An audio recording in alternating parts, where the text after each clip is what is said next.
Bonjour, j'espère que vous allez bien. Alors, on se retrouve pour une nouvelle vidéo. Air Liquide a publié donc ses chiffres pour le premier trimestre 2025. Donc, on va faire le point sur les chiffres, également sur la stratégie sur Air Liquide.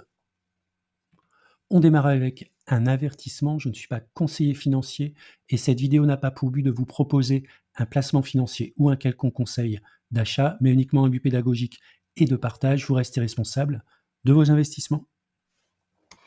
Effectivement, si on va sur le site d'Air Liquide, donc sur l'adresse airliquide.com, on va retrouver sur la partie actionnaire, investisseur, analyste les documents de présentation avec les résultats financiers trimestriels pour le premier trimestre 2025, le communiqué de presse et rapport de gestion, la présentation et les éléments en anglais.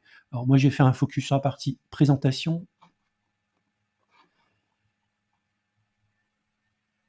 La société publie quelques indicateurs clés, la croissance comparable des ventes qui est de plus 2%.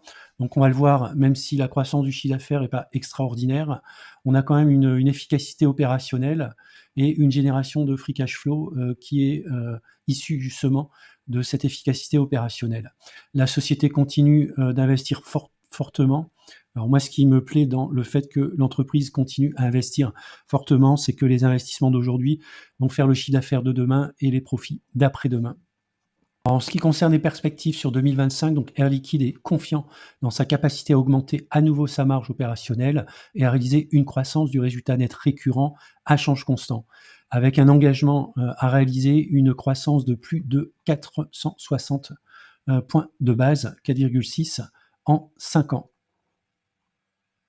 Alors ce que j'ai noté, c'est que l'ensemble de ces activités ont connu une croissance. Donc la partie hôpital, santé plus 5%, la partie industrie, semi-conducteurs plus 4%, la partie industrielle plus 1% et la partie oil and gas. La priorité est donnée, donc, comme on vient de le dire, à l'exécution pour améliorer la marge. Donc l'effet prix, on tire les prix vers le haut avec une croissance de plus 2,2%. Une marge opérationnelle qui augmente de 17% sur comparativement au premier trimestre 2024. Également, on donc des acquisitions aux USA, au Brésil et en Espagne, et une cession sur la partie santé à domicile au Japon. Très forte croissance des investissements, donc un niveau record de 4,5 milliards d'euros.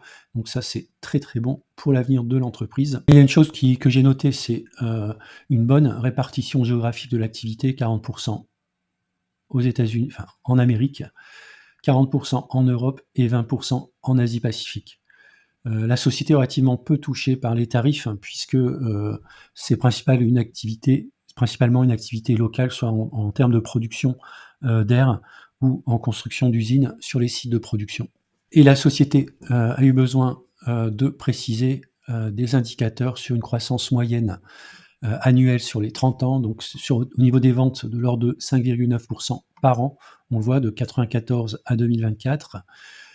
Une capacité donc à s'autofinancer également en croissance, donc ça c'est lié à la bonne gestion et à l'amélioration continue des ratios financiers, un bénéfice net par action qui est en croissance de 7,2 et un dividende qui est en croissance en moyenne annuelle de 8,8%.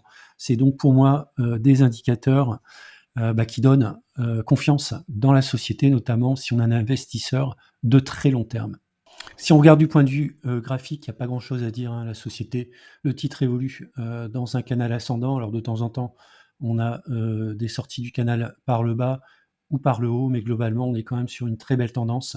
D'ailleurs, il suffit de regarder la moyenne mobile à 200 périodes, on est en weekly, bien pour voir effectivement comment évolue de manière continue l'action. Alors néanmoins, on a quand même des points intéressants. Donc là, on est assez proche du haut du canal. Donc un point d'entrée, ce serait le bas du canal qui correspond à une résistance autour des 152 €.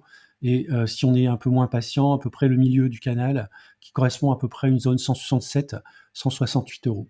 Si on regarde du point de vue des droites de régression, donc sur les 30 dernières années, on voit également que c'est une société qui est peu volatile. Donc lorsqu'elle est à moins 2 sigma, c'est vraiment intéressant d'aller la chercher. Moins 2 sigma, elle serait autour des 140, moins 1 sigma, 158. On est actuellement à 178 pour une valeur théorique à 169. Donc quand je parle de 167 pour renforcer, ça paraît assez cohérent avec la valeur théorique. La société a une croissance du modèle de 9,42% par an hors dividende et on est actuellement à 0,32 écart type. Position et stratégie sur Air Liquide. Air Liquide est la deuxième valeur dans mon portefeuille. J'en ai 100. Pour une valorisation de 17 858 €, je suis en plus-value de 3 959 €, soit 28,49%. La société pèse 13% dans mon portefeuille. Donc elle verse un dividende de 1,89% en termes de rendement, soit 3,30 €, avec un payout ratio de 50%. Et une croissance du dividende de 13,44% par rapport à l'an dernier. Donc, pour moi, c'est vraiment une valeur de fonds de portefeuille qui est très solide, avec un rendement de 2,38% sur le prix de revient unitaire. Donc, je fais forcément mieux que le dividende sur le prix actuel, puisque je suis en plus-value de 28%, avec un renforcement sur les zones 167, 168, si elle est amenée à baisser un peu plus, autour des 152. Donc pour moi, Air Liquide est une société à conserver pour le très long terme dans mon portefeuille. Voilà, c'est la fin de la vidéo. Je vous remercie de l'avoir regardée. N'hésitez pas à mettre un commentaire comme d'habitude. Et puis je vous dis à bientôt pour une prochaine vidéo.